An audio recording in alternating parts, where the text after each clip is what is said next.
Bonsoir à tous et merci de nous retrouver sur le grand rendez-vous de ce soir. Ce soir, nous aurons 4 plateaux suivis du journal, le journal qui viendra à 19h45, disons au total environ 90 minutes en compagnie de l'information axée sur le développement. C'est ça d'ailleurs même le grand rendez-vous, mesdames et messieurs. Commençons tout de suite par la météo.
La rougeole, le monde entier le conjuguait déjà au passé, mais elle est de retour avec une dimension épidémique et mondiale, bien sûr. Le Bénin, à l'instar du monde entier, met en marche déjà sa machine contre, bien sûr, cette épidémie. Nature et bien-être ce soir fait un zoom sur ses causes et manifestations. Alors, les startups à l'honneur depuis hier sur toute la planète Terre, le monde entier ouvre ses yeux sur ces entreprises qui naissent avec une croissance très rapide. Oui, start et puis hop. Ça va très vite hein? Dans ce monde. Mais comment vivent les startups au Bénin? Voilà la principale question que nous nous posons aujourd'hui sur la rubrique Autant savoir. L'environnement des affaires est-il propice, bien sûr, à leur évolution? Réponse sur Autant savoir dans un instant. La série sur le Made in continue avec la rubrique Expert. Mais comment donner une image qualité au Made in Bénin, aux produits du Bénin?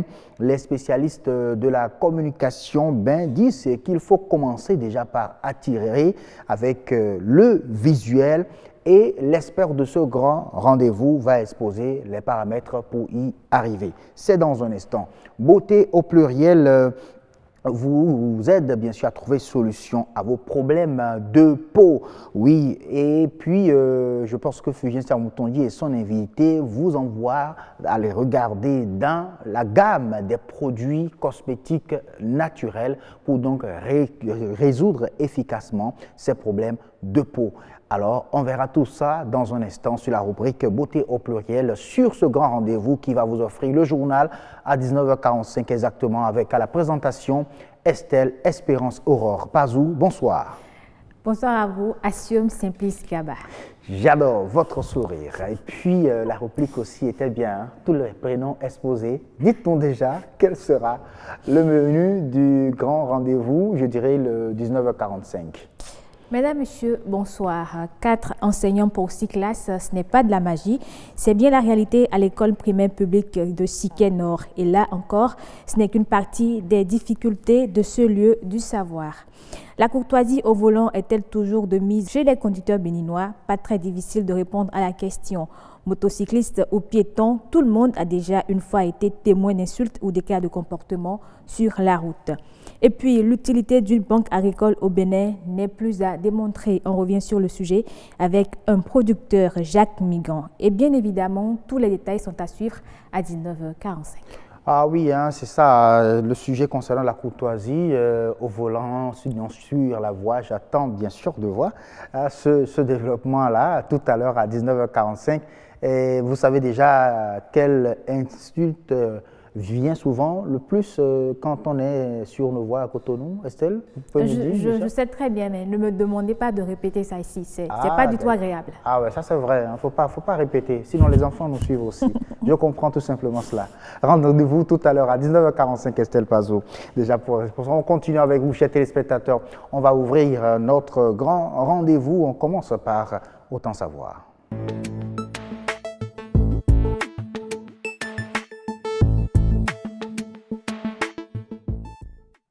Autant savoir, aujourd'hui, nous parlons des startups qui sont d'ailleurs même à l'honneur sur toute la planète Terre depuis hier. Même aujourd'hui, ça continue en tout cas, cette journée internationale des startups. On se demande, est-ce que ces startups-là, ces entreprises qui naissent et qui connaissent bien sûr une croissance très très rapide, vivent bien au Bénin? La réponse est dans un instant et juste derrière ce commentaire sur image signé Aniat Onifa Debello. On la confond souvent à une entreprise même si elle n'en est pas une. Une start-up, comme le définit Steve Blank, est une organisation temporaire à la recherche d'un business model industriel et permettant une croissance exponentielle. Au Bénin, les start-up peuvent servir de fer de lance à l'économie. Et cela a d'ailleurs déjà commencé. Le plus grand défi est de rendre le projet viable. De l'idée à la concrétisation, ces nouveaux acteurs de l'écosystème numérique font feu de tout bois. Ils se sont d'ailleurs constitués en association pour fédérer leurs ardeurs et défendre leurs intérêts. Que peut-on entreprendre aujourd'hui sans financement? Pas grand-chose. Et c'est souvent à cette étape que beaucoup de start-upers baissent les bras, même si différentes structures privées comme publiques essaient de leur permettre de mettre le pied à l'étrier.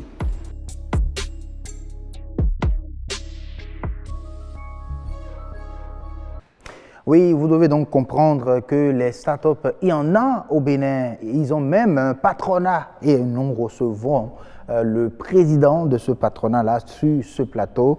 Il s'agit bien sûr du Dr Harel Zanou. Bonsoir. Bonsoir, monsieur le journaliste. Merci d'avoir accepté notre invitation. C'est moi. Monsieur le président, on peut le dire ainsi. C'est comme ça qu'ils vous appellent souvent. Vos collègues start-upers, président, c'est comme ça. Et on y est habitué tout simplement. Bonsoir, Aniat. Bonsoir, Monsieur Mugaba. Mesdames et messieurs, bonsoir. C'est un plaisir de vous retrouver sur ce plateau. Un plaisir partagé, et surtout en compagnie du président des start-up. Oui, et en ce qui le concerne, le thème n'est pas galvaudé parce que tout le monde veut être président aujourd'hui, mais vous l'êtes bien. Vous êtes le président de l'association des start-up ici au Bénin, du patronat aussi. Donc, déjà, moi, je me demande, pour vous tout de suite, vos membres, comment vous les identifiez? Pour les identifier, il faut s'assurer qu'ils sont vraiment créateurs de start-up. Alors, pour vous, c'est quoi une start-up? Alors, merci Aniat. Disons qu'aujourd'hui, tout le monde a découvert ce que c'est que les start-up, de plus en plus en tout cas. Au départ, ce n'était pas évident, mais de plus en plus, on comprend maintenant ce que c'est qu'une start-up. Et pour rester terre à terre, pour répondre à votre question, une start-up, c'est d'abord une structure à ne pas confondre avec une entreprise. Okay. C'est un peu comme la phase embryonnaire d'une entreprise en réalité. On ne va pas l'appeler tout de suite adulte parce qu'on sait qu'il faut passer par l'étape fœtus, l'étape embryon, l'étape œuf même d'abord avant d'évoluer, de devenir enfant et de devenir adulte. L'adulte va être considéré comme l'entreprise alors que la start-up va être considérée comme peut-être l'œuf, l'embryon ou encore le fœtus. D'accord. Ça va être une structure qui a deux particularités. la première particularité, c'est que les services que cette structure-là propose doivent être des services innovants, donc des services qui sortent de l'ordinaire.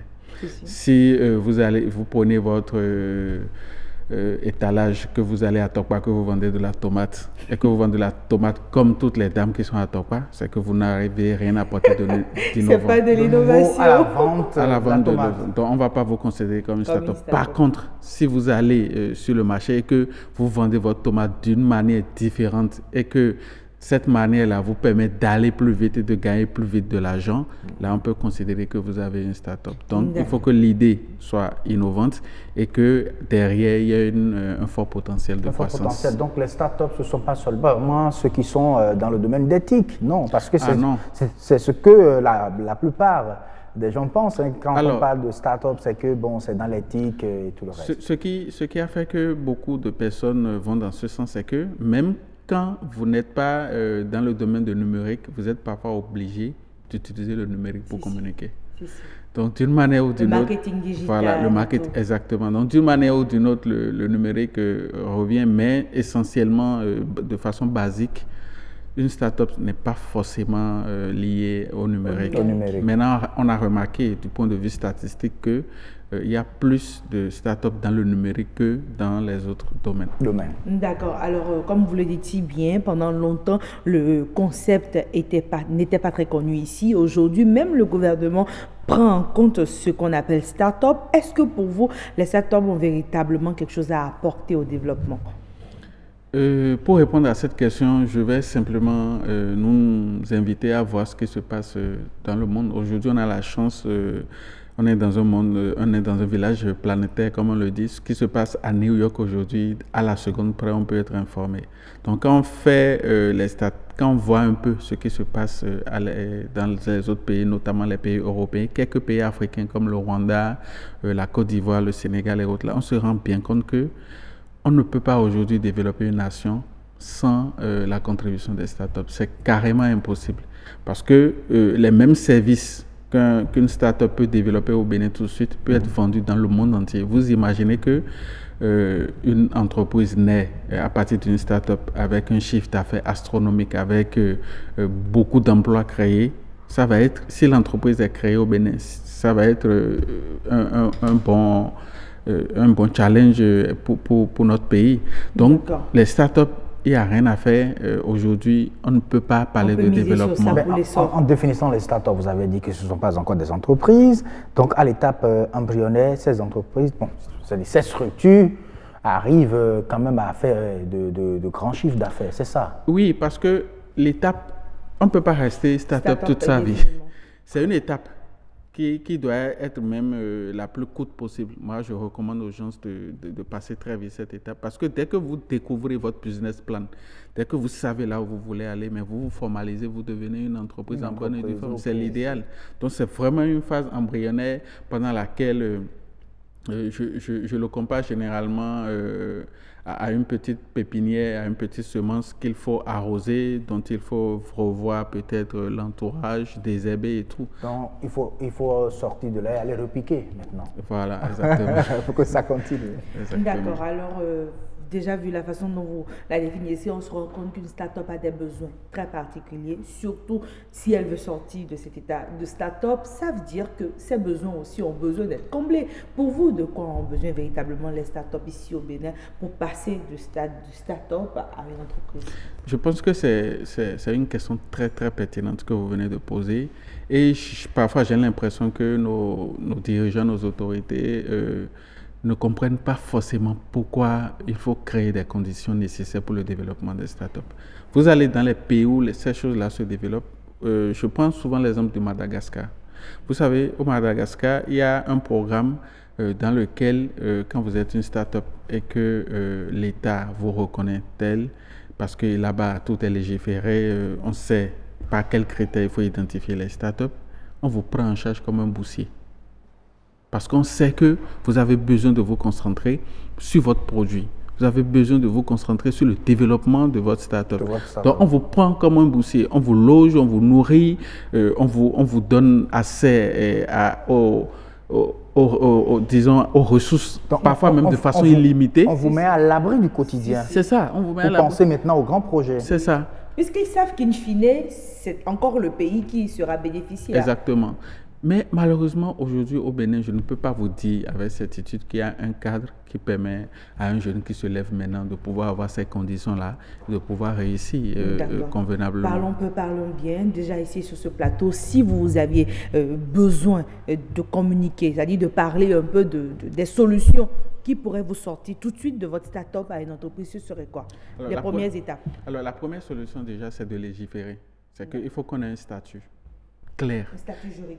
Très clair, qui nous permettent d'avoir des avantages. Ça, il faut le dire directement. On a besoin, une start-up n'a pas besoin l'année qui suit de payer des impôts. Au Bénin, on est obligé de payer des impôts comme toute entreprise. Même à bien sûr, embryonnaire. parce que si vous ne vous formalisez pas, il y a certains marchés que vous ne pouvez pas avoir, il y a certains partenaires vers qui vous ne pouvez pas aller, vous ne pouvez pas vendre vos services à certaines personnes, ils vous demanderont des factures, ils vous demanderont des documents de façon formelle. À ce moment-là, vous êtes obligé de vous formaliser, on vous traite de la même façon comme une entreprise. Donc du coup, on est même parfois mort avant même d'être né, quoi.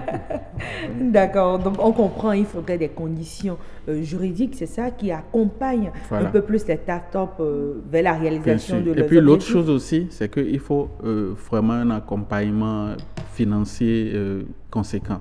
Aujourd'hui, c'est vrai, on nous dira, on a d'autres priorités, mais attention, il faut être stratégique.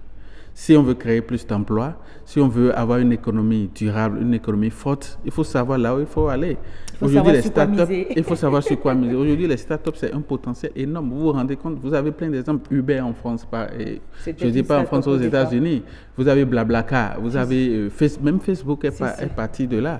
Donc, vous voyez tout ce que ça génère dans le monde entier aujourd'hui. Donc, je pense que on a intérêt à aller dans ce sens-là. D'accord, vous faites bien dénoncer le problème de financement. On va recevoir sur ce plateau un investisseur, en tout cas quelqu'un qui a une fondation qui investit un peu plus sur les startups. On en parlera, on vous proposera des solutions déjà demain, mesdames et messieurs et chers créateurs de startups. Mais déjà, on revient encore à ce concept de startup-là. Souvent, on pense qu'il suffit d'avoir une idée pour dire qu'on est un startupper, qu'on a créé une startup. Est-ce que pour vous, l'idée seule suffit? L'idée seule ne peut pas suffire. Vous savez, la plupart des gens font cette erreur. Si vous voulez avoir une start-up, assurez-vous de résoudre un problème qui existe. Il y en a qui créent leurs problèmes eux-mêmes et qui essaient de les résoudre. Il faut rechercher et Dieu sait que plus on est pauvre, on crée le problème, on le crée dans sa tête. C'est qu'on se dit, voilà, ça c'est un problème. Est-ce qu'il faut une étude de marché? Parce que ça aussi, on ne le fait pas souvent ici. Est-ce qu'il faut faire des études, mener quelques sondages pour voir si vous êtes dans la bonne attitude, évidemment, comme on le dit? Puisque c'est votre façon, c'est la seule façon pour vous de savoir que vous êtes sur le bon chemin.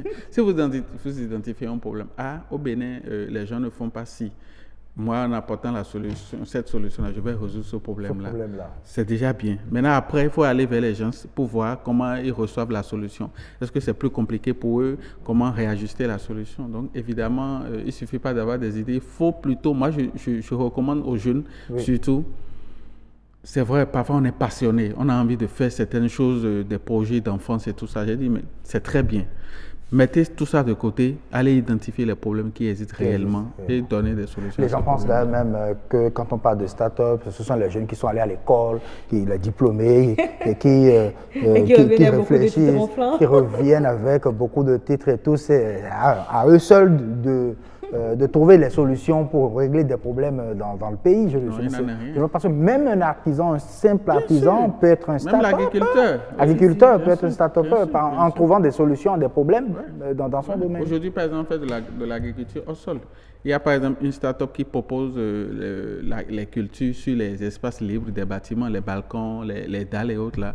Mais à partir du moment où ça nous permet de résoudre un problème, mais c'est tant mieux. C'est déjà une solution innovante. Merci beaucoup. Aralizano, c'était un plaisir de vous avoir sur ce plateau, mesdames et messieurs. Nous espérons que vous en savez davantage sur les start-up. Ce qui est sûr, on en revient toujours au financement et le problème du financement sera abordé demain sur ce plateau. Hachem Gaba, merci de nous avoir reçus. Oui, merci beaucoup à vous. Et ce qui va davantage aider les start-upers, c'est surtout que les Béninois ne commencent pas à consommer ce qui est produit chez nous. Ça aussi, c'est très important et c'est d'ailleurs pour cela que nous avons démarré cette série sur le Made in Bénin depuis hier sur la rubrique Expert.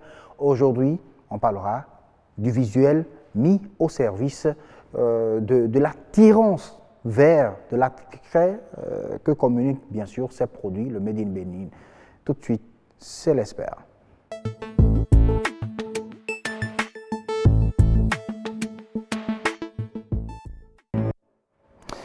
Allez, on revient bien sûr en plateau avec l'expert de ce grand rendez-vous pour la suite de notre série sur le Made in Bénin. Aujourd'hui, on se pose la question de savoir comment donner une image positive, une image qualité au Made in Bénin pour que dès que le consommateur voit Made in Bénin sur un produit, puisse savoir en réalité, mais là, c'est de la qualité certainement.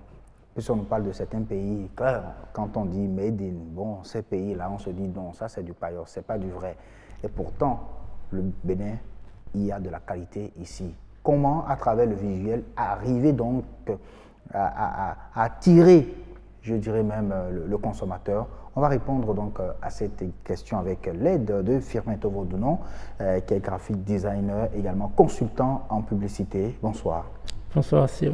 Merci une fois encore d'avoir accepté notre invitation, venir sur ce plateau, nous aider à, sinon aider les entreprises, aider le Made in Bénin à davantage attirer le consommateur. Déjà, il paraît qu'il faut commencer par l'attrait, l'attirance d'abord. Est-ce vrai?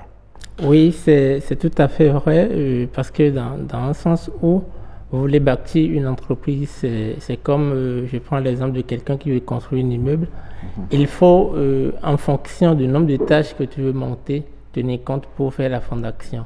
Donc, je pense qu'un entrepreneur béninois qui se lance dans l'entrepreneuriat, dans une production, dans la vente d'un service, a forcément comme objectif de grandir dans ce sens pour aller très loin.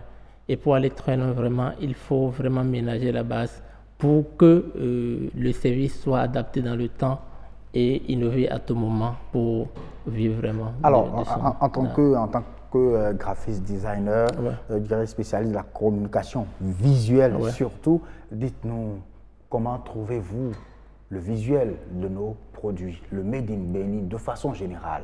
Est-ce que nos produits attirent vraiment? Actuellement, sans vraiment mentir, ça ne répond pas vraiment à certaines normes.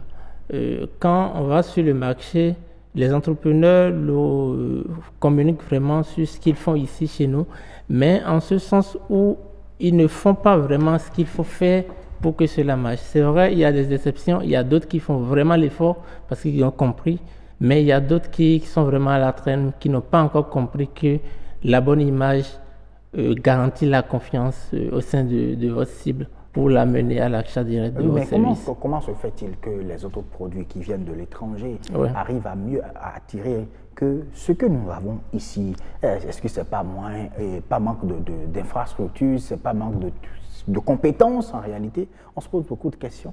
Je ne pense pas qu'on peut condamner ça sur le sort qu'il y a manque de compétences, manque d'infrastructures. Il y aura forcément des demandes insatisfaites. Mais il y a quand même le minimum que ces entrepreneurs-là peuvent faire en réalité à l'interne pour donner une image de qualité à leurs choses. Je pense que quand on pousse vraiment le sujet à fond, on voit qu'il y a un manque de volonté en ce sens où ils ne comprennent pas la valeur de ça. Tout le monde a tendance à payer les produits qui viennent de l'extérieur, même si parfois ce n'est pas de qualité, mais même si ce que ton frère fait à côté est de qualité, à l'interne, tu n'es pas trop tenté d'aller vers ça. Parce que quand toi-même tu vois ça sur l'étagère dans un supermarché, tu doutes de ça. Tu te demandes est-ce que c'est vraiment efficace. Parce que quand toi-même tu vois d'abord le contenant, c'est-à-dire le bocal dans lequel le produit est fait, tu doutes de ça. Tu vois au lieu de faire une bonne étiquette, il fait simplement une étiquette, il tire ça sur du blanc noir, il prend du scotch pour coller ça. Ces aspects qu'on voit souvent aux expositions des fois ou bien dans les supermarchés n'amènent pas le consommateur local à vraiment avoir confiance en cela pour l'utiliser, même si au départ c'est quelque chose de qualité. Donc les entrepreneurs chez nous font vraiment cette ne font pas attention vraiment à ça. Ils se disent, c'est produit chez nous, il faut que le Béninois consomme ce qui est produit chez nous. Oui, on va consommer ce qui est produit chez nous, mais il faut vraiment que cela soit tracé par certains normes, afin que nos propres frères, nos Béninois, puissent aller vers ça en toute confiance. Alors, en quelque sorte, on a l'impression que l'extérieur, sinon les produits étrangers, ont mis là-bas très haute oui, en matière d'attirance. Oui. Du coup, c'est difficile pour nous d'atteindre ce niveau-là ici au Bénin. Je ne pense pas que c'est difficile. C'est une affaire de volonté, comme je le dis toujours. Je prends un exemple et je suis sûr que toi-même tu as fait le même pas. Le dernier portable que tu as payé, je suis sûr que tu as conservé la boîte, c'est-à-dire l'emballage dans lequel le portable était. Vrai. C'est une question. Les téléspectateurs vont y répondre. Souvent, majoritairement, on conserve ça parce que quand on voit comment le portable est emballé, c'est tellement joli, c'est tellement beau, au point où, malgré que c'est seulement le portable qu'on veut utiliser, on se permet de prendre le bocal, c'est-à-dire le carton, pour rendre le décor de son bureau ou bien de sa maison. C'est-à-dire, on ne veut pas le lâcher parce que c'est tellement joli. Je pense que c'est vrai, en investissement en matière de coût, c'est de l'investissement, mais une entreprise qui vise vraiment à long terme ne peut pas faire du surplace sur 2 ans, 5 ans, 10 ans. Et actuellement, c'est ce qu'on voit, la même entreprise ou bien le même producteur local, tu le vois dans la même chose tout le temps. Il ne fait que la même chose, il évolue, mais il te dit qu'il n'a pas les moyens, qu'il n'a pas le grand budget pour faire. Mais moi, je dis, tant que tu penses aller loin, il faut vraiment ménager la base pour vraiment aller loin. C'est de l'investissement. Ils ne peuvent pas me dire que les matières premières qu'ils paient, ce n'est pas donné, c'est avec de l'argent, ils le paient. Donc, c'est un budget. Donc, il faut souvent prévoir de budget pour améliorer la beauté, l'image de votre produit, afin d'attirer la cible à cela. Parce que l'objectif final, c'est d'accroître la production, d'accroître la vente. Tant que la vente n'est pas accrue, il n'y a pas la production, il y a la vente. Alors, dites-nous déjà, Fimette Ovodono, en tant que spécialiste et de façon pratique, les paramètres sur lesquels il faut donc se baser pour mieux attirer, donner de l'attirance, augmenter la capacité d'attrait de ces produits. Je dirais, premièrement, d'abord, il faut définir un concept, c'est-à-dire, dans mon métier, on parle de la charte, de l'identité de l'entreprise, si c'est une marque, de l'identité de la marque. Et c'est défini souvent par certains outils et certaines conceptions. Ça part du logo, les couleurs, les types de police qu'il faut utiliser. Tout ça renforce en réalité la stratégie communicationnelle. Ça met en sorte un appui sur l'identité de l'entreprise. Donc, il faut partir de là. On parle des déclinaisons, c'est-à-dire les types d'étiquettes, les types d'emballage qui doivent sortir de l'entreprise, doivent respecter certains normes données. Parce que ça va sur le marché, donc il ne faut pas s'amuser avec une identité. Et comme je le disais au départ, on a une grande vision. Et tant que vous avez une grande vision, il faut commencer par bâtir cette vision-là. N'attendez pas à avoir de gros budget avant de produire ou bien d'aller à la qualité comme les autres le font. Non, avec le peu de budget, si on a vraiment la volonté, on fait des recherches, il y a quand même des gens qui sont prêts à accompagner dans ce sens-là. Donc, définir une identité qui respecte certaines normes, qui est vraiment attrayant, ça part du nom également. À part que cela, tout ce qui sortira comme support de communication pour ce produit ou ce service ne doit pas être chose prise à la légère. Et c'est souvent ce qu'on voit. Parce que ça peut entacher rapidement la communication qu'on avait instaurée au départ. Donc, il faut prendre le soin, d'élaborer l'identité de l'entreprise, de la marque, du produit ou du service. Maintenant, tous les visuels, les outils qui serviront de communiquer autour de ces services-là ou de ces produits-là ne doivent pas être des choses qui sont prises à la légère. Ce n'est pas parce que j'ai commencé à ce degré-là que je n'ai pas de moyens, je vais encore aller très bas. Ça diminue totalement l'image de l'entreprise. Ce qui fait que quand on voit vos visuels à l'externe, on définit déjà en réalité votre base, ce que vous valez vraiment dans la société, même sans aller vous voir. Parce que l'image que vous montrez aux gens de l'extérieur fait qu'ils définissent un certain, c'est-à-dire ils vous mettent à certaines places d'abord avant même de venir vers vous. Alors, voulez-vous dire que l'image permet au consommateur de classer exactement. le vendeur ou l'entreprise. Exactement. Et dans la stratégie communicationnelle, quand tu fais certains visuels ou certains concepts pour certains événements et la cible ne se trouve pas dedans, tu verras automatiquement que ça n'aura pas d'effet. Et là, ça veut dire que l'objectif n'est pas atteint. Mais la cible doit se voir dans le visuel que vous avez créé. Je prends un exemple, tu veux communiquer pour un Yahoo, mais le visuel, les images que tu utilises sont des images pixelisées, c'est-à-dire des images qui ne sont pas de bonne qualité. Automatiquement, quand les gens vont voir ça, ils vont voir que ça a été trop banal, ça a été trop banalisé. C'est pas professionnel, c'est le langage qu'on emploie souvent. Et quand c'est pas professionnel, ça veut dire que c'est pas vraiment de l'original. Ce qui n'est pas vraiment vérifié. Si l'image n'est pas originale, ça donne. Voilà, que le produit n'est pas original. Le produit non plus. Donc celui qui a produit ça n'est pas vraiment quelqu'un de confiance en ce sens-là, ou bien l'entreprise. Donc ça peut rassurer. Oui, l'image rassure. Visuel. Oui, l'image rassure. Alors là, donc il y a beaucoup de choses à faire ici, chez nous, carrément en matière de visuel, de conception, par rapport donc à nos entreprises. Est-ce que c'est ça le réel problème du Made in Benin? Dans mon domaine à moi, en tant que designer graphique, je vois que ce volet-là est vraiment mis à très bas niveau aux côtés des entrepreneurs. Ils ne taillent pas vraiment de l'importance. Et comme je le disais au début, il y a très peu qui ont pris conscience de ça, qui investissent vraiment dans l'image de leur marque et qui essaient d'avancer. Mais par contre, la grande majorité n'ont pas encore vraiment compris. Ils sont toujours encore dans le familial, c'est-à-dire la consommation familiale. Consommer, vendre à ses proches. Or, il faut qu'on avance, il faut qu'on aille à des degrés assez élevés que ça.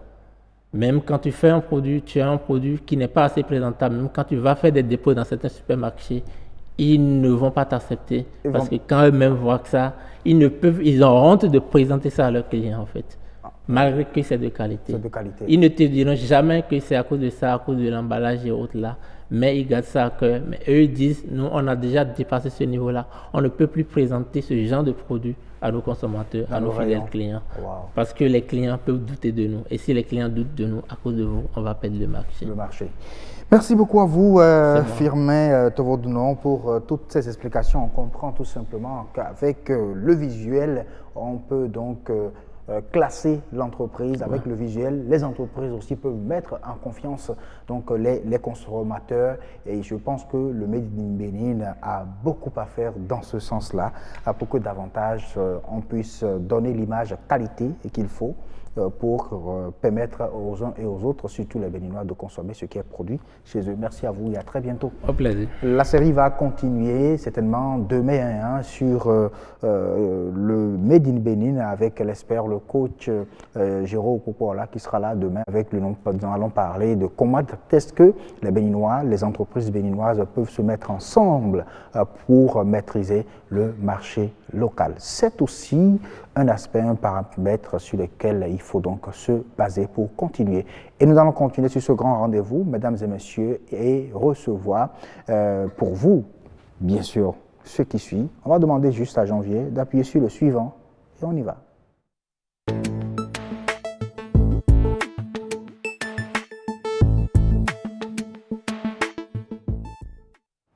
Ah oui, comme vous le savez, la beauté est toujours au pluriel sur le grand rendez-vous, mais aujourd'hui, on va tout simplement mettre votre beauté au naturel, histoire de vous aider à régler vos problèmes de peau. Oui, on va y aller. On suit d'abord ce reportage et on revient en plateau pour aborder des solutions, voilà, des solutions naturelles, mesdames et messieurs, pour vous aider donc à résoudre vos problèmes de peau. Regardez. Prendre soin de son corps, c'est soigner son apparence physique. Il existe plusieurs types de soins corporels, au nombre desquels les soins de visage, le masque relaxant, le gommage corporel. Le gommage est un véritable secret de beauté. Il débarrasse la peau des cellules mortes qui bouchent les pores. Pour donc permettre à la peau de retrouver sa souplesse et sa douceur, le gommage du corps s'avère donc indispensable. L'esthétique n'est pas une affaire de dépigmentation ou de couleur ou de teint. L'esthétique, c'est une affaire d'hygiène corporelle. quand vous faites des soins corporels, vous débarrassez votre corps de tout ce qui est impureté, vous permettez à votre corps de vivre bien et d'être en bonne santé. Pour s'offrir une peau nette et confortable, certains décident de se concocter eux-mêmes un gommage maison. D'autres choisissent de se rendre en institut, profitant du savoir-faire d'un professionnel. Ceci dans un cadre propice à la relaxation. Il y en a par contre qui ne trouvent pas d'importance à la chose. J'entends parler de ça, je vais des salons et je vois les gens qui le font, mais je me dis, bon, à quoi ça sert? Vaut mieux de rester tel que le bon Dieu nous a créés et améliorer un peu. Chaque 2 mois, je passe par ici pour faire mon gommage corporel. J'ai été satisfaite, je me sens détendue, je me sens très bien. Je n'ai pas l'habitude de faire les soins de gommage et autres. Je n'ai pas besoin de prendre soin de mon corps parce que je suis un homme. Entre les gommages au noyau de fruits, à l'argile, au sel ou encore à la crème, le choix se fait en fonction du type de peau, mais aussi en fonction de la texture et du mode d'utilisation des produits. Quand je suis en face d'une peau qui est grasse et que je veux gommer le visage, je dois le gommer un tout petit peu forte. Mais quand la peau elle est sèche, c'est pas trop bien. C'est que la fréquence ou la manière est beaucoup plus douce. Quand il s'agit de gommer le visage, c'est des grains qui sont doux, peu importe le type de peau, les grains doivent être des grains doux. Parce que là, c'est le visage et le visage est sensible. Plus de toucher, plus d'agression, ça va faire plus de sécrétion de sébum. Avoir un joli corps et toujours jeune, c'est un travail de tous les jours. Il faut donc prendre soin de son corps à travers les différents rituels de beauté. Allez, merci beaucoup à Victoire pour ce reportage. On revient en plateau avec Claudia Togbe, qui est promotrice de produits naturels. C'est Kaloudia, je pense. C'est Kaloudia. C'est Kaloudia. C'est Kaloudia Togbe. Bonsoir. Bonsoir. Merci beaucoup d'avoir accepté notre invitation. Merci à vous. Allez, bonsoir. Fulgencia Rontondi. Bonsoir à Sioma. Ah oui, ce soir, j'ai pu bien prononcer le patronyme. Ah oui, ce soir, je disais autre chose. Ah oui, on se retrouve ce soir autour des problèmes de peau de femmes et comme solution, vous demandez à ce que les uns et les autres aillent voir dans la gamme des produits naturels. Bon, ce qui est sûr, c'est pas à moi de le dire. Hein. Nous avons une spécialiste là avec nous. C'est à elle de nous dire si les produits bio ont un impact sur la peau ou non. Ou non. Voilà. Ah d'accord. Je vais d'abord remercier notre invitée d'avoir fait le déplacement et tout. Bonsoir Madame Kaloudia. Bonsoir, tout l'honneur est pour moi. D'abord pour commencer, dites-nous, que peut-on comprendre par produit cosmétique naturel? Un produit cosmétique naturel, c'est une crème, un savon, un lait, etc. Qui sont fabriqués à partir de produits issus de l'agriculture biologique.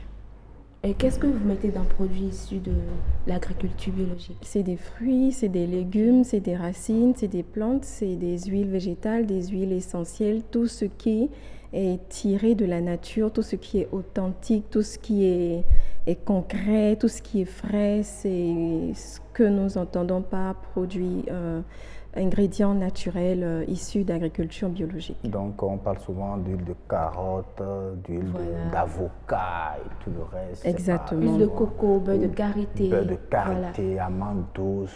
Voilà. Ah, vous y connaissez, Asioma. Vous savez, on lit beaucoup. Vous n'êtes pas comme notre ami là, on vient de suivre, il a dit que lui il est un homme qui ne prend pas soin de son corps. Êtes-vous d'avis, Madame Claudia? Kaloudia. Non, je ne suis pas d'avis parce que les hommes, ils ont des problèmes spécifiques qu'ils peuvent résoudre avec des produits naturels. C'est chez les hommes, par exemple, que vous voyez que la peau, en prenant de l'âge, la peau s'épaissit au fur et à mesure et on peut y remédier. De la même manière, certains hommes ont une peau assez grasse et ça aussi, on peut déjà y remédier avec des produits cosmétiques naturels, mais vraiment naturels, corrects. De la même manière, il y a des hommes qui, après s'être rasés, ont des boutons de rasage qui persistent année après année, parfois des boutons qui sont douloureux et qui peuvent en fait être traités simplement avec un bon savon naturel sans qu'il y ait d'impact négatif ou quoi que ce soit sur la peau.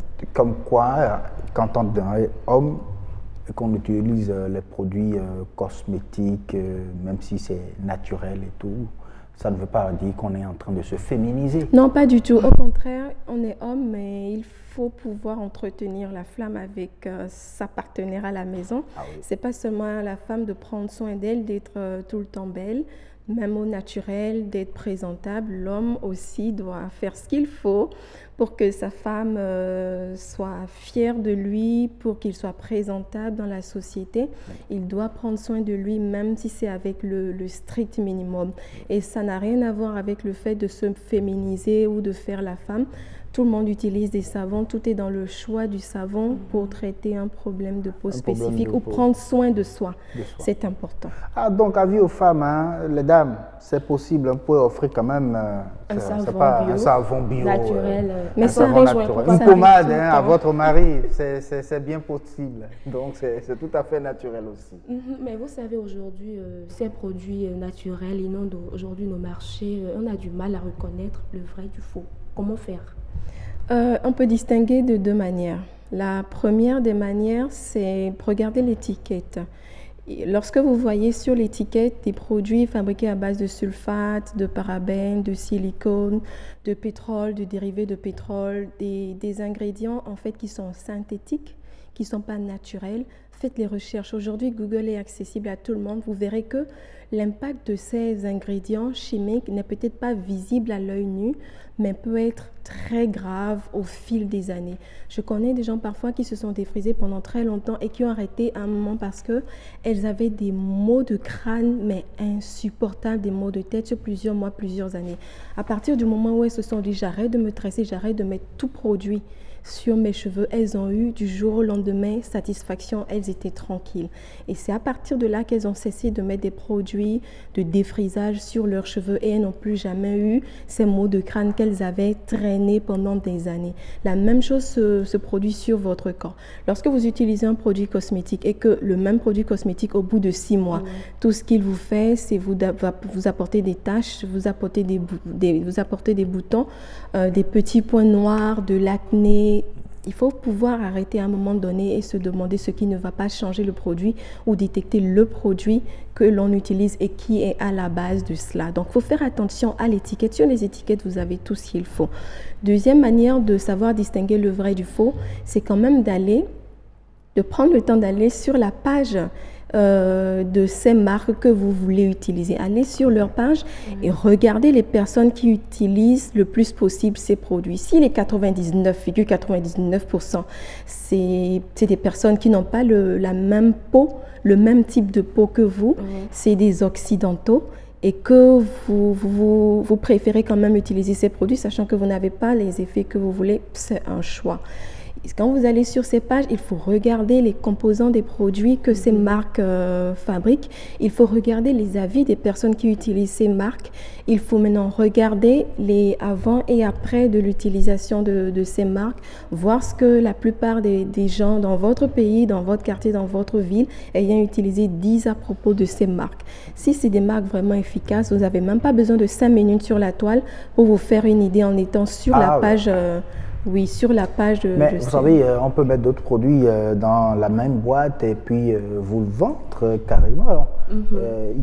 Si on se base uniquement sur les étiquettes et sur les avis, sur la toile aussi, on peut se tromper. En même temps, ces marques ont l'habitude quand même de communiquer sur les points de vente agréés de leurs produits, notamment les pharmacies, les grands centres commerciaux. C'est vers ces points de vente qu'il faut aller.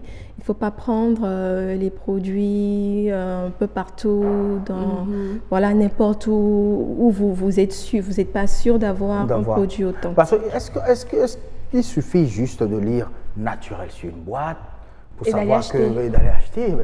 Vous posez une très bonne question parce que j'ai déjà vu plusieurs marques occidentales dire qu'elles sont des marques qui font dans du bio.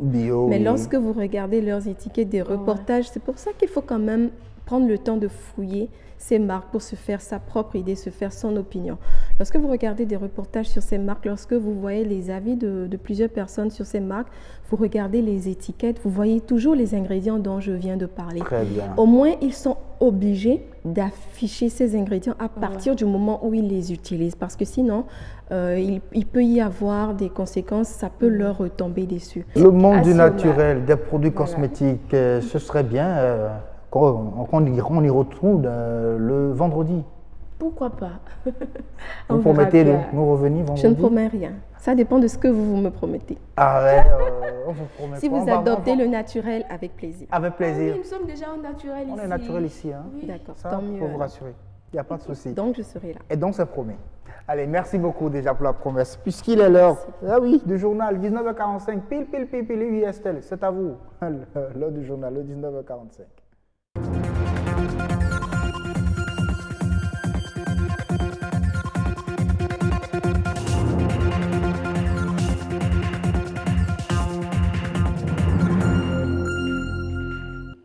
Bonsoir à tous et bienvenue dans cette édition du journal. Mobilier, enseignants, salle de classe, presque tout manque à l'école primaire publique Sikenor. Elle est dans un état de dégradation et ressemble de moins en moins à une école. Plus qu'une question de comportement, la courtoisie au volant relève du code de la route. Malheureusement, elle laisse place aux écarts et aux insultes de tout genre. Les Béninois en parlent dans ce journal. Et puis, une banque agricole au Bénin pourrait bien booster le secteur. Ceci dans un contexte où la question du financement agricole est toujours d'actualité. Jacques Balogun est producteur et nous donne son point de vue sur le sujet. L'école primaire publique Sikenor est en décrépitude. Cet établissement d'enseignement primaire n'offre plus les conditions adéquates d'études aux apprenants. Des salles de classe au mobilier en passant par le personnel, presque tout manque à l'école primaire publique Sikenor. C'est du moins le constat de Bernard Djobé et Patrick Adiabouchou. La qualité de l'enseignement en milieu scolaire n'est-elle pas tributaire de la qualité des conditions d'études?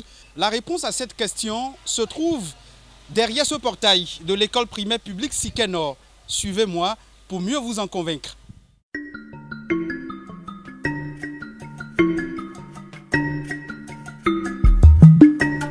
Des apprenants qui se pavanent pendant que d'autres jouent au foot. Les responsables du complexe scolaire Sikenor refusent de se prononcer sur le sujet devant la caméra. Néanmoins, ils nous autorisent à filmer.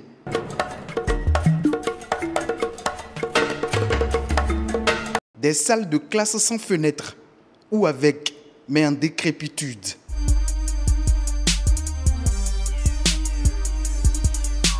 Des toitures dégradées, laissant couler l'eau à la première précipitation. Insuffisance de mobilier et une terrasse dans un état de dégénérescence.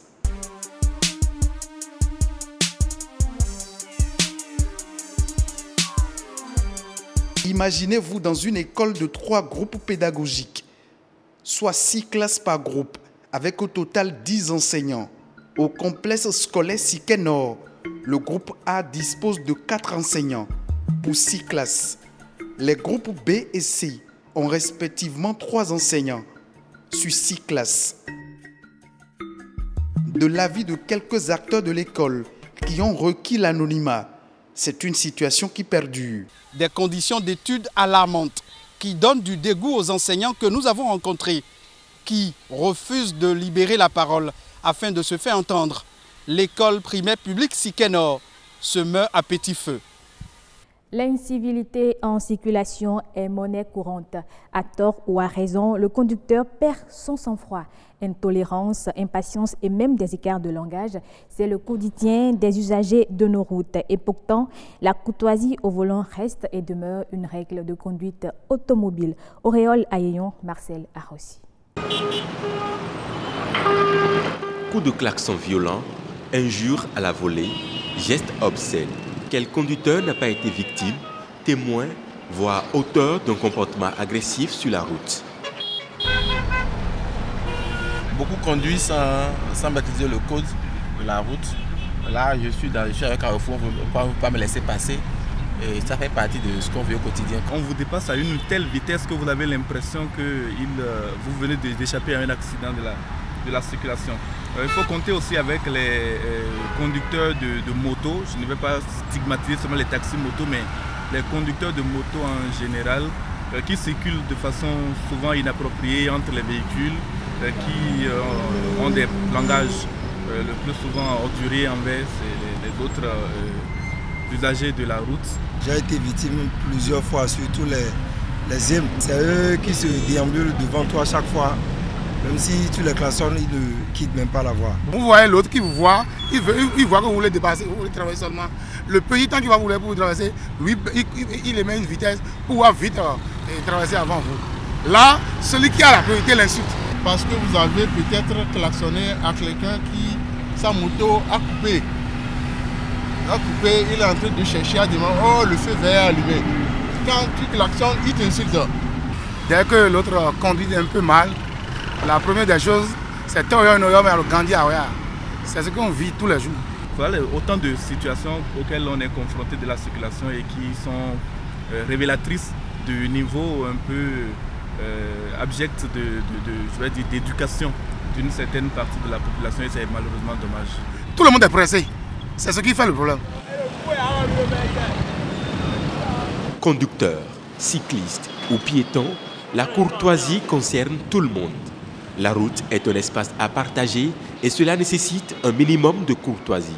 Demander à chacun de prendre patience parce que la route, elle appartient à tout le monde. Et puis chacun a une destination. Il faut penser à arriver à destination, non pas forcément le plus tôt possible, mais arriver à destination en bonne santé et en bon état. On a souvent de ces réactions-là qui font mal. Mais bon, qu'est-ce qu'il faut faire? Il faut l'accepter et continuer. Ça ne peut même pas cesser. Ça ne peut pas cesser. Respecter le code de la route, être maître de soi et de son véhicule, faire l'effort de se mettre à la place de l'autre, il en faut peu finalement pour bien vivre ensemble sur la route. Un des plus grands défis du monde agricole au Bénin, c'est le financement. Entre autres outils pour y faire face, il y a la Banque agricole. Avec une politique de financement conforme aux réalités du Bénin, elle pourrait booster la croissance agricole. Jacques Migan est producteur. Il nous en dit plus au micro de Edwidge Agossou et Gloria Oni. L'indépendance jusqu'à nos jours, on constate que le monde agricole est laissé à lui-même, où les appuis qui viennent du côté du gouvernement ne suffisent pas. Ces appuis ne permettent pas au monde agricole, c'est-à-dire l'agriculteur de façon individuelle, de remédier à ces causes pour booster l'économie de ce monde. C'est pourquoi aujourd'hui, il faut nécessairement une banque agricole pour faire évoluer le monde agricole en son sein. Aujourd'hui, les opportunités qui sont liées à la création de la banque agricole au Bénin sont énormes. Je vais d'abord dire, avant qu'une banque s'installe ou bien s'implante dans un pays, il analyse ses avantages ou bien ses intérêts. L'intérêt numéro 1 de la banque agricole aujourd'hui au Bénin est que le monde agricole s'est déjà structuré de la tête jusqu'aux pieds, où lorsqu'il vient s'investir, il aura son retour. Le numéro 2 est que lorsque la banque agricole vient s'implanter aujourd'hui dans le corps agricole, ça va booster l'économie de ce monde agricole, ça va créer un plus-value aux acteurs du monde agricole. En Tunisie, la facture liée au gaspillage de denrées alimentaires s'élève à 189 millions de dollars, soit plus de 103 milliards de francs CFA chaque année. Le pain arrive en tête des produits alimentaires les plus touchés par le fléau, avec 15,7% de l'enveloppe globale et 300 000 unités jetées chaque jour. Les pâtes alimentaires et les fruits et légumes ferment la marche du podium, avec respectivement 10 et 6% de la valeur globale. Les autorités pensent à des ateliers de promotion de la rationalisation de la consommation. Les mères de famille devront être au cœur de cette stratégie, dans la mesure où elles gèrent 80% des besoins alimentaires de leur foyer. On va à présent à la découverte du palais de la République du Sénégal. L'histoire de ce palais remonte aux années 1902-1903, période à laquelle sa construction a démarré. Elle a été inaugurée en 1907. Autrefois palais des gouverneurs de l'Afrique occidentale française, il a été occupé par 15 gouverneurs avant de devenir en 1960 palais de la République du Sénégal. Koumba Diakité Mar de la radio-télévision sénégalaise nous emmène à sa découverte. Voilà le visage tout beau, tout jeune que présentait le palais en 1907, ou du moins la reproduction que la Gendarmerie nationale en a faite dans son musée, une reconstitution qui retrace l'histoire de cette résidence hors pair. Il faut remonter en 1902, date à laquelle le ministre des colonies, Gaston Doumergue, a sorti le décret pour la construction du palais des gouverneurs. Ce n'était pas le palais de la République, mais ça s'appelait le palais des gouverneurs. Les ouvriers sont venus de la France et le matériau pour la construction. Les travaux ont débuté en 1903 et ont duré 4 ans. Donc, le 28 juin 1907, les travaux sont terminés. Imposante bâtisse de facture néoclassique avec une architecture originale, Ernest Roume a été le premier gouverneur général de l'AOF qui a eu l'honneur d'y demeurer. Il a quitté l'esplanade de Gorée où se trouvait le palais des gouverneurs. Et par la même occasion, il est venu occuper le palais des gouverneurs en transférant en même temps le gouvernement général qui se trouvait à Saint-Louis du Sénégal pour l'amener à Dakar, en même temps que toutes les structures administratives qui étaient rattachées à ce gouvernement général. Pas moins de 16 gouverneurs généraux et hauts commissaires des colonies s'y sont succédés entre 1907 et 1959. Parmi eux, on peut citer Brévier, je citerai dans le tas Cornu-Gentil, je citerai dans le tas Barthez René, je citerai dans le tas Van Vollenhoven, et je citerai dans le tas William Ponty. Béchar a occupé le palais de 1948 à 1951. Et c'est Béchar qui a eu à faire quelques modifications, les modifications les plus importantes. Comme par exemple la façade intérieure et l'autre côté, la façade gauche qui fait face à la mer. Donc tout ça, c'est Béchar qui a eu à faire ces transformations. Et le dernier qui a eu à l'occuper de 1958 à 1959 se trouve être Pierre Mesmer. En 1960, l'ère de la République du Sénégal s'ouvre avec Léopold Sédar Senghor. Le palais du gouvernement, appelé ensuite palais du Haut Commissariat de l'AOF, deviendra donc palais de la République. Une évolution qui va avec celle de l'avenue devant laquelle cet édifice de prestige est implanté. Le palais de la République se trouve en haut de l'avenue Léopold Sédar Senghor, qui était anciennement avenue Ernest Roume, mais plus anciennement que cela, route des ambulances. Pourquoi route des ambulances? Tout simplement parce que c'est par rapport à sa proximité avec l'hôpital principal de Dakar, qui date des années 1880. Construit il y a 109 ans pour un coût global de 1 739 923 francs de l'époque, le palais s'étend sur plus de 3000 m², un terrain cédé à la France par l'entreprise Air100 au prix de 6 francs le m². Fin de ce journal. Merci de l'avoir suivi et bonne suite des programmes sur BB24, la chaîne du développement.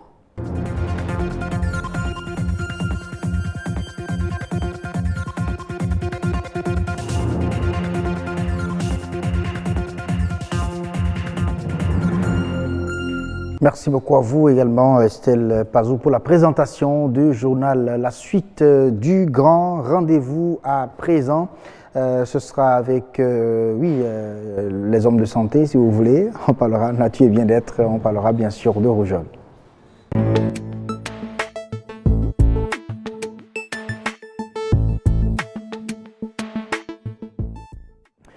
Bienvenue sur Nature et Bien-être. Aujourd'hui, nous parlons de la rougeole. Oui, une maladie que le monde entier pensait déjà conjuguée au passé, mais qui est de retour ces derniers temps avec une dimension épidémique sur le plan mondial.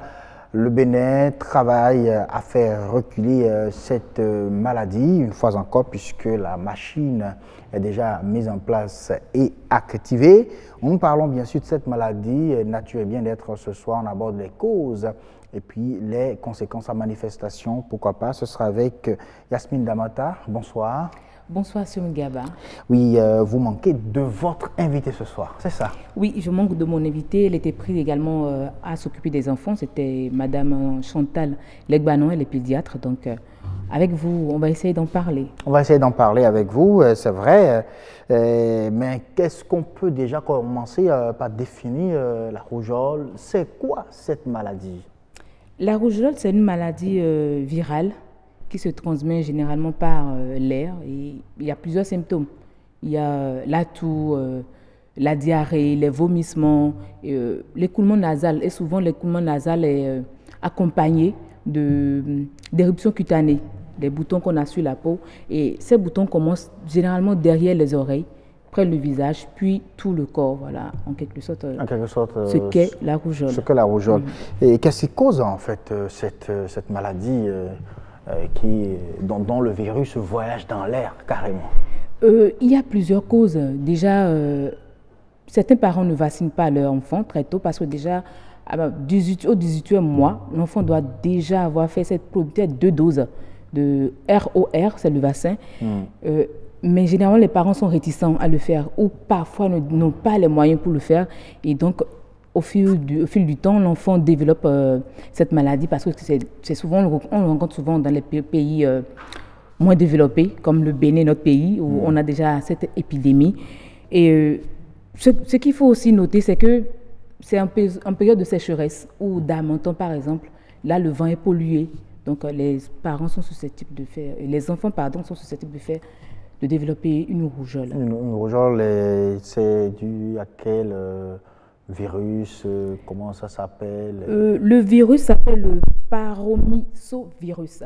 Le paromyxovirus, oui. Un peu compliqué de nom, donc c'est ça. Ça, c'est vrai aussi. Ça complique également la santé. Les mesures préventives, est-ce qu'elles existent en réalité? Oui, il y a beaucoup de mesures préventives, à part le vaccin déjà que l'enfant peut faire. Il y a les petits gestes qu'on peut déjà faire. Le malade, l'enfant qui est infecté, il faut déjà qu'on lui apprenne à se laver les mains régulièrement. Et quand il tousse, il faut qu'il se protège la bouche pour tousser, ou utiliser des papiers hygiéniques jetables, dès qu'il finit de tousser ou il finit de se moucher le nez, qu'il jette directement dans la poubelle. À part ça, il y a également rester dans un environnement sain. De temps en temps, aérer la chambre pendant 20 minutes, ouvrir les fenêtres, laisser sortir l'air, que l'air soit un peu pur à l'intérieur. Voilà en quelque sorte les mesures préventives qu'on peut énumérer. Parlant bien sûr de la rougeole.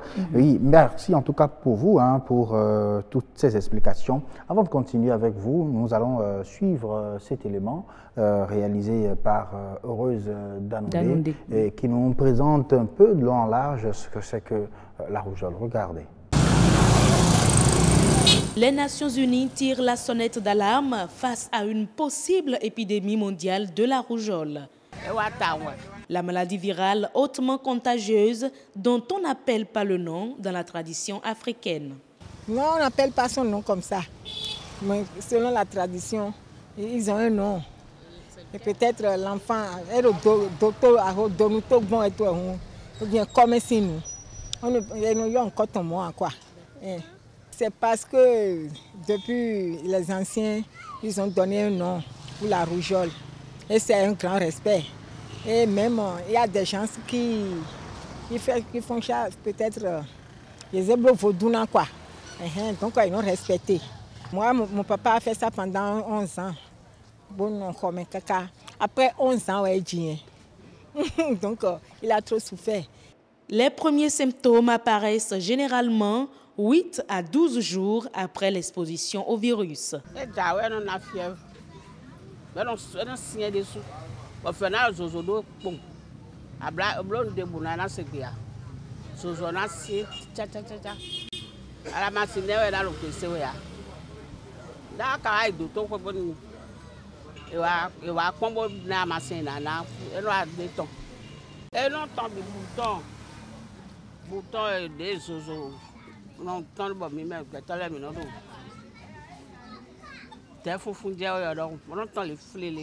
Une forte fièvre, les narines qui coulent, les yeux rouges et de petits points blanchâtres à l'intérieur de la bouche. Voilà comment les parents reconnaissent la rougeole. Et lorsque l'un de ces signes apparaît, certaines mères font usage de plantes médicinales, mais il est aussi primordial de consulter un médecin, ajoute-t-elle. Il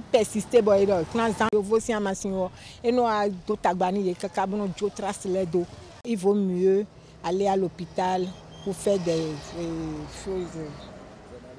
des analyses pour mieux détecter ça.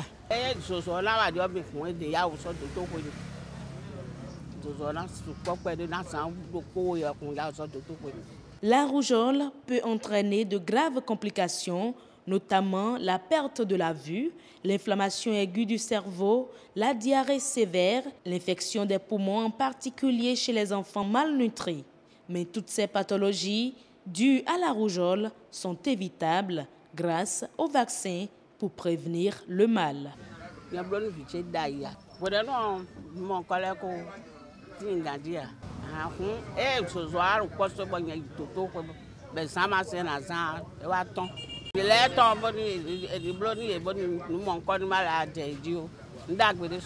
C'est une maladie grave. Il vaut mieux faire les vaccinations et surveiller des enfants de près parce que c'est contagieux. Le virus de la rougeole, de la même famille que le virus des oreillons, redouble de virulence à la grande inquiétude de tous. Près de 229 000 cas ont été signalés dans le monde en 2018, contre environ 170 000 en 2017, soit une augmentation de 59 000 cas en une année, malgré l'existence d'un vaccin sûr, efficace et peu coûteux. Voilà, merci beaucoup à Heureuse Danodé pour cet élément. Alors, Yasmine Damanta, on a suivi quand même dans ce reportage de Heureuse Danodé qu'il y en a parmi ces parents qui pensent que, bon, c'est peut-être une malédiction. On dit on n'appelle pas son nom, on dit que c'est la maladie de la terre. Est-ce que c'est réellement ça? Est-ce qu'on dirait que c'est réellement ça? Bon, c'est nos coutumes hein, et il faut les respecter. Donc, du coup, on évite d'en parler, mais je pense que chez le médecin, on est obligé d'appeler le nom. Le nom. Parce que le médecin, lui, veut avoir le nom. Il te donnera d'abord le nom pour que tu saches ce que tu as pour te traiter. Donc, c'est vrai, notre coutume l'interdit, mais du côté de la médecine, on reconnaît ce nom. Ça fait partie donc des réalités donc, de nos pays. Bénin, oui. On dit que c'est une maladie de la terre. Voilà. On ne dit pas directement rougeole, non. Rougeole, non. C'est du genre, tu dis rougeole, tu auras la rougeole. Ah, oh là là. Voilà, donc, du coup, il faut mieux dire. Le petit a la maladie de la terre. Certains même vont loin. Quand ils ont la rougeole, ils se cachent. Par peur, parce qu'on se dit, quand l'autre te verra, il peut en profiter pour te tuer. Ça, c'est le Bénin. Du coup, on se cache. Oh, il faut normalement aller à l'hôpital, suivre des soins. Et surtout, c'est pour ça que tout à l'heure, on disait d'aérer sa chambre. Il ne faut pas rester dans un endroit confiné, surtout quand on a la rougeole. Oui, il ne faut pas rester en contact avec les autres pour ne pas les contaminer, mais ce n'est pas pour ça qu'il faut également... C'est une maladie très, très contagieuse. Oui, très contagieuse. Il suffit que là, je tousse et vous pouvez avoir également la maladie de tout. Il faut se protéger la bouche quand on tousse. Quand on tousse aussi. Oui. Ah oui, c'est ça. Mais il faut également se laver les mains avant de manger, hein, parce qu'on salue beaucoup de personnes. La personne peut tousser, laisser des virus. Oui, oui. Et puis, vous saluez la personne, quelqu'un qui est... D'où l'utilisation du gel... Qu'on voit à la pharmacie pour se protéger ça fait partie aussi des mesures préventives. Oui, oui. Mais il est dit que les enfants sont vaccinés quand même à 18 mois contre cette maladie. Expliquez-nous un peu comment ça se passe. Selon les médecins et les spécialistes de la question, à 18 mois déjà, l'enfant doit être vacciné, il doit prendre 2 doses. La première dose est 12 premiers mois et la seconde dose entre 16 et 18 mois. C'est pas forcément pour... Souvent, ils appellent ça rappel. C'est pour renforcer, au cas où il y aurait encore, malgré qu'on avait vacciné la première fois, qu'il y aura des antigènes. Donc, ça renforce encore plus l'enfant, l'immunité de l'enfant vis-à-vis de la rougeole. En tout cas, j'espère... Mais, Assoum Gaba, je voudrais noter que le vaccin contre la rougeole n'est pas que pour la rougeole. Ils appellent Trival. C'est du genre, c'est ROR, rougeole, oreillon, rubéole. Voilà, donc ça traite les trois. Les trois en même temps. Oui, ça les trois en protège même contre temps. les trois, Voilà. ces trois maladies-là. Merci en tout cas pour vous, pour toutes ces demandes. J'espère bien déjà, dès demain, si tout va bien, avoir le spécialiste de la question. Le spécialiste de la question qui viendra. C'est vrai que demain, on doit parler de rubéole, la seconde maladie virale qui sévit également, qui est aussi cause de mortalité. Mais avant, on verra bien. Soit on parlera encore de rougeole demain, ou on va évoluer, parler de rubéole et revenir à la rougeole avec l'invité. Avec l'invité. Donc si on se cache, on se dit que c'est une maladie de honte et tout le reste, c'est pas bien. On peut en mourir et donc il faut aller à l'hôpital très rapidement puisque les soins existent. Dangereux pour les enfants, surtout chez les enfants. Surtout chez les enfants. Donc quand on constate que notre enfant a une toux, a de la fièvre, il vomit et tout, il faut commencer peut-être déjà par soupçonner la rougeole puisque c'est l'épidémie. Voilà, en cours actuellement. Donc, et surtout quand il y a les boutons, parce que les boutons, c'est le plus visible de la maladie. Le plus visible, dès qu'il y a des boutons derrière, l'enfant chauffe. Vérifiez à chaque fois, parce que c'est dans l'espace de 4 jours. Et dans cet espace de 4 jours, il peut également contaminer tout son entourage. Du coup, faut que les parents soient vraiment, qu'ils vérifient plus, qu'ils soient pointilleux sur la santé de leurs enfants. En tout cas, allez vérifier en même temps derrière le cou de vos enfants. Allez, juste pour vous faire rire un peu, merci à vous. Vous arrachez aussi le sourire. Merci à vous, puisque ce n'est pas un sujet gai quand on parle de pas du tout. Parce que l'enfant peut en mais mourir. il faut quand même informer les uns et les autres. Et parce que celui qui a l'information, c'est celui qui est le plus fort, d'ailleurs. Oui. Merci à vous pour l'exercice fait ce soir sur Nature et Bien-être. À très bientôt. Le grand rendez-vous va continuer, chers téléspectateurs. Après Nature et Bien-être, on va tout de suite rejeter un second coup de regard sur le tableau météo avant de partir.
Et ce sera tout pour le grand rendez-vous de ce soir. Mesdames et messieurs, c'était le deuxième numéro. Demain, mercredi, 19h00, on va se retrouver pour animer le troisième numéro du grand rendez-vous. Portez-vous bien et restez toujours en compagnie des programmes de BB24, Bénin Business 24. Ciao.